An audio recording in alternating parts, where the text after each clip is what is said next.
Well, I've known him for many, many years before I started working with him in 1969. And I thought I'm going to work with him for 1 year on Napoleon, going to Romania, where we had a contract with the government to use the Romanian cavalry for Napoleon, for the first Italian campaign and the 1812 Russian campaign. But, so it required me going to England with my wife, and we got along extremely well. I enjoyed it, but Napoleon never happened. MGM pulled out. And he asked me, oh, why don't we do something else and stay with me? And so he liked me, I liked him very much. I had known him for many, many years before. When I lived in New York in 1964, he was there as well. But this was in 1969. And so, well, one thing led to the other, and that's how I started.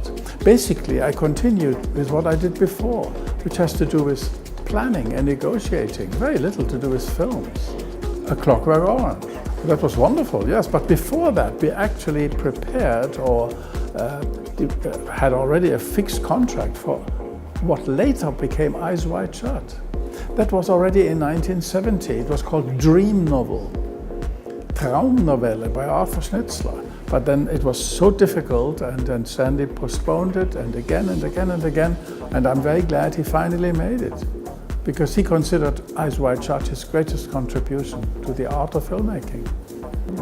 It was challenging to get difficult items at the right time and at the right price. But you know, you can't say most challenging, because he himself was so demanding on himself. And that's why it is very easy to work with somebody demanding, because he sets the example. I mean, challenging could be something if you are not successful in getting what he needs.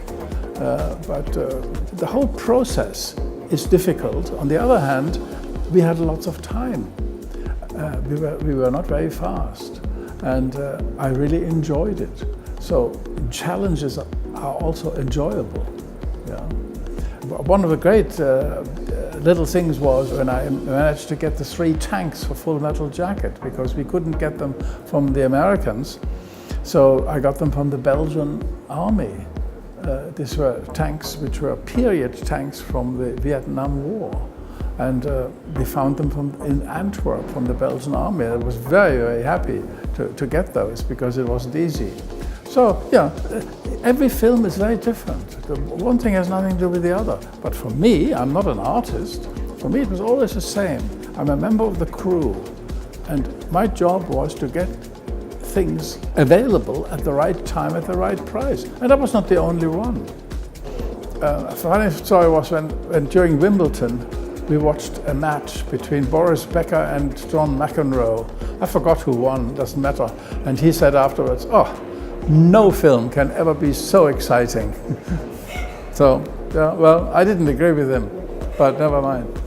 I guess, the Zeiss 0.7 50mm lens, because it was such a battle to get this done and adapt it for Barry Lyndon. That enabled us at that time to do the candlelight photography, which couldn't be achieved any other way. Today it's easy because lenses are much faster and film is much faster. At that time in 1972, film speed was limited to 100 ASA, and the fastest lens was f2. Absolutely, everybody should see this. I think it's a unique exhibition. I don't think there has ever been an exhibition about a single filmmaker to this magnitude. And particularly good for young potential filmmakers to see how much love and care went into each film and into each detail. I think that's the most valuable lesson. I was very happy last night that there were so many young people here. Yeah, they can learn a lot. Hello, I'm Jan Harlan, and I urge you to come to see the Stanley Kubrick exhibition. It will be a real eye-opener in every sense of the word.